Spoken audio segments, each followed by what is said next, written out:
नमस्कार साथीहरू, नेपाली पाठ अध्ययन युट्युब च्यानलमा तपाईलाई स्वागत छ। साथीहरू, आज हामी पढ्न लागेका छौँ अलङ्कार। अलङ्कार एउटा गम्भीर र एकदमै महत्त्वपूर्ण विषय हो, किन भन्दाखेरि अलङ्कारको सहायताद्वारा नै भाषाले प्राञ्जलता अर्थात् सुन्दरता प्राप्त गर्दछ। त अलङ्कारको परिभाषा के हो भने काव्यको शोभा बढाउनेलाई अलङ्कार भनिन्छ, अर्थात् काव्यको आभूषण अलङ्कार हो। जसरी हामीले कुनै युवती अथवा स्त्रीलाई विभिन्न सरसाधनहरूले सजिएको, श्रृङ्गारका सामानहरूले सजिएको देख्छौँ र त्यो श्रृङ्गारको सामानहरू पहिरिँदा स्त्री अथवा युवतीलाई उसको रूपमा जसरी बढोत्तरी भएको हुन्छ, त्यसरी नै काव्य, कविता वा भाषामा पनि अलङ्कारले त्यसरी नै वृद्धि अथवा बढोत्तरी गराएको हुन्छ। अलङ्कारको प्रयोगद्वारा भाषा वा साहित्यमा सौन्दर्यताको बढोत्तरी हुन्छ। यी त भए अलङ्कारको परिभाषा अनि यसलाई बुझ्ने केही आधारहरू। त अलङ्कारको प्रकार अब विषयमा कुराकानी गरौँ। अलङ्कार दुई प्रकारको हुन्छ। एउटा त हुन्छ शब्द अलङ्कार र अर्को हुन्छ अर्थ अलङ्कार। साथीहरू, के बुझ्न पर्छ भने शब्द र अर्थ दुईवटा थोक हुन्छ भाषामा। जुन कुरा हामी शब्दमा प्रकट गर्छौँ र सुन्ने अथवा पढ्नेले त्यो शब्दबाट त्यसबाट अर्थ प्राप्त गर्दछन्। त यसमा शब्द अलङ्कार र अर्थ अलङ्कार हुन्छन्। शब्दमा आबद्ध जुन अलङ्कार छ त्यसलाई शब्द अलङ्कार भनिन्छ। जो चाहिँ अलङ्कार शब्दमा भेटिन्छ ती शब्द अलङ्कार भए र अर्थमा भेटिने अलङ्कार चाहिँ अर्थ अलङ्कार भए। अर्थात् शब्दमा चमत्कार, उक्ति वैचित्र्यको आधारमा अचम्म प्रकारको भनाइले, मिठो प्रकारको भनाइले, चमत्कारपूर्ण शब्दहरूको प्रयोगद्वारा जुन अलङ्कार बनिन्छ त्यसलाई शब्द अलङ्कार भनियो। र शब्द प्रकटीकरणपछि जुन प्रकारको मिठो विचित्र अर्थ उत्पादन हुन्छ त्यसलाई अर्थ अलङ्कार भनिन्छ। अब हेरौँ शब्द अलङ्कार। शब्द अलङ्कार चाहिँ त्यो हो जो चाहिँ सुन्दैमा रमाइलो लाग्ने किसिमको हुन्छ र काव्यको शोभा बढाउँछ। शब्द अलङ्कार मुख्यतः कति प्रकारका हुन्छन् भने 4 प्रकारका हुन्छन्। अनुप्रास, यमक, वक्रोक्ति र श्लेष। यी 4 प्रकारका शब्द अलङ्कारहरू हुन्।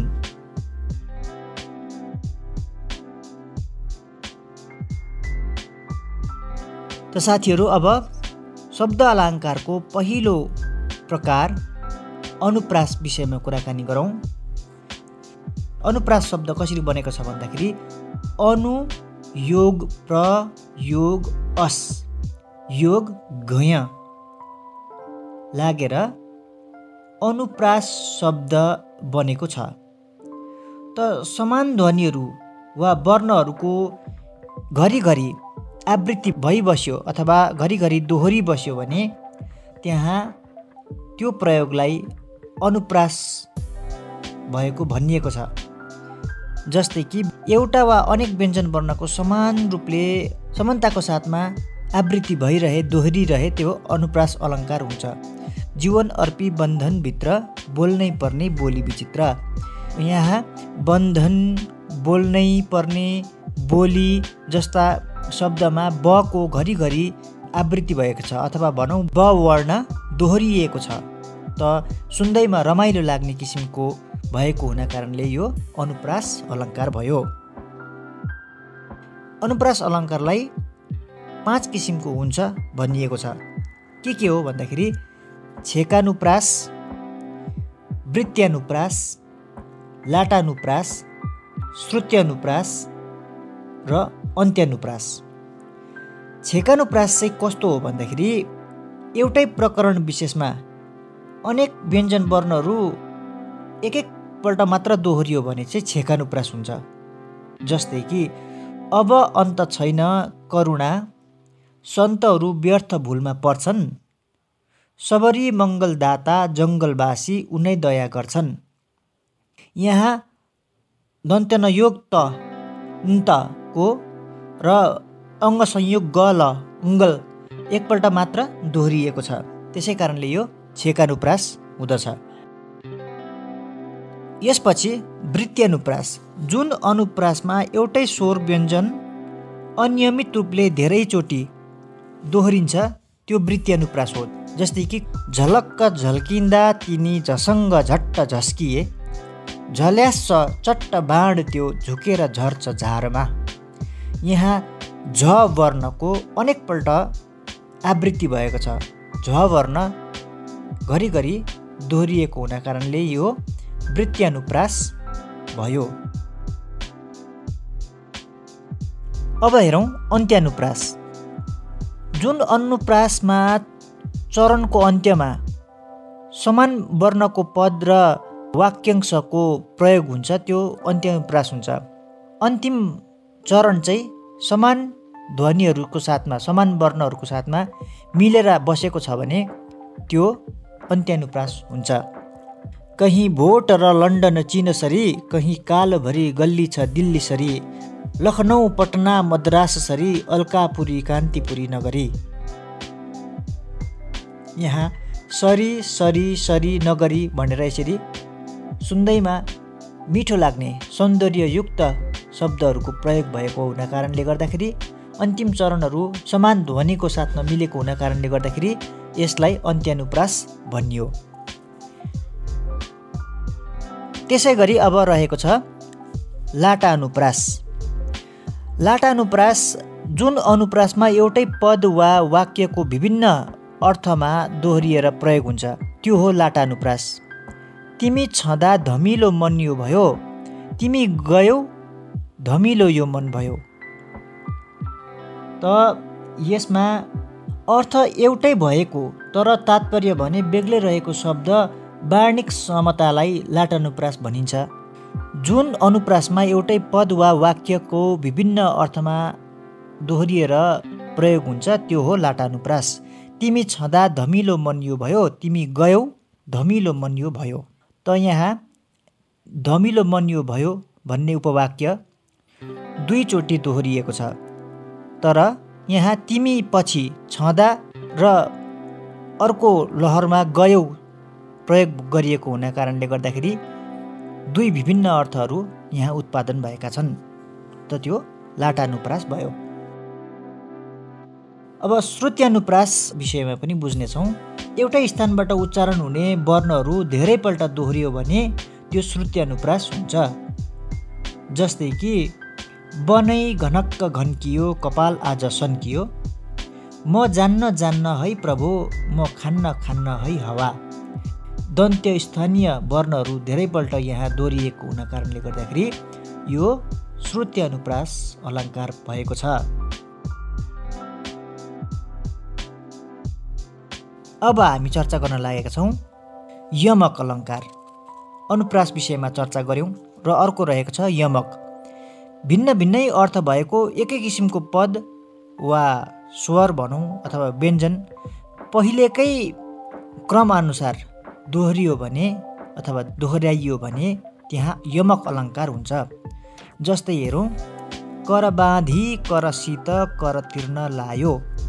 यहाँ कर भन्ने जुन शब्द छ एउटै शब्दलाई तीनवटा अर्थमा प्रयोग गरिएको छ। जस्तै कि एउटा कर भनेको कर बाँधी भनेको हात बाँधेर, दुई कर जोडी पनि भन्छौँ हामी कोही बेला। भन्नुको अर्थ दुईवटा हात जोडेर नमस्कार, दुई कर जोडी नमस्कार भन्छौँ नि। त्यस्तै गरेर यहाँ कर बाँधी भनेको कर बाँधेर, हात जोडेर हात बाँधेर, करसित भनेको बलजफ्ती, कर तिर्न लायो भनेको चाहिँ तिरो वा ट्याक्स तिर्न लायो।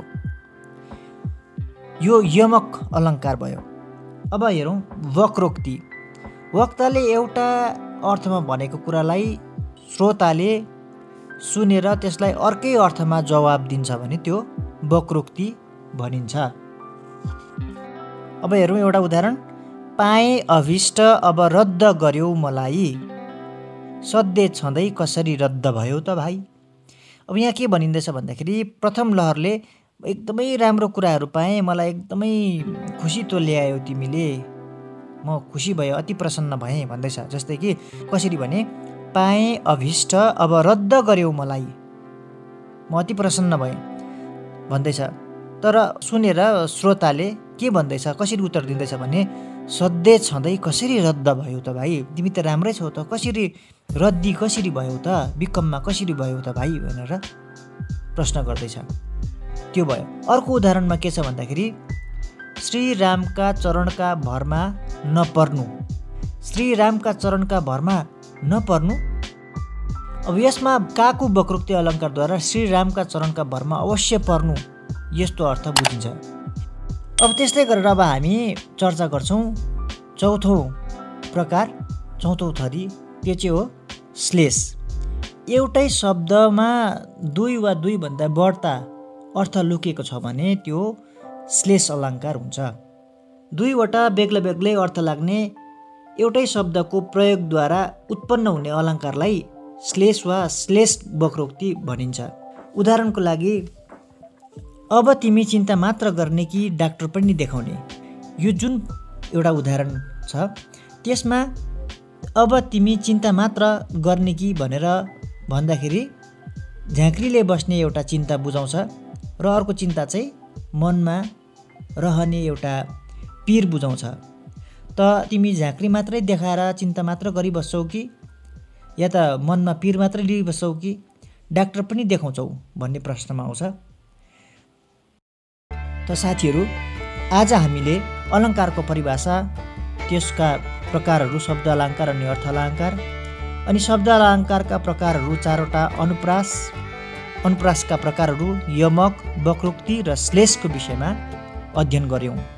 अब आगामी अङ्कमा हामी अर्थ अलङ्कार, तिनका परिभाषा अनि उदाहरणहरूबारे जान्नेछौँ। त आजको हाम्रो पाठ पुरा भइहालेको छैन, किन भन्दाखेरि यो पाठ निकै लामो हुनेवाला छ।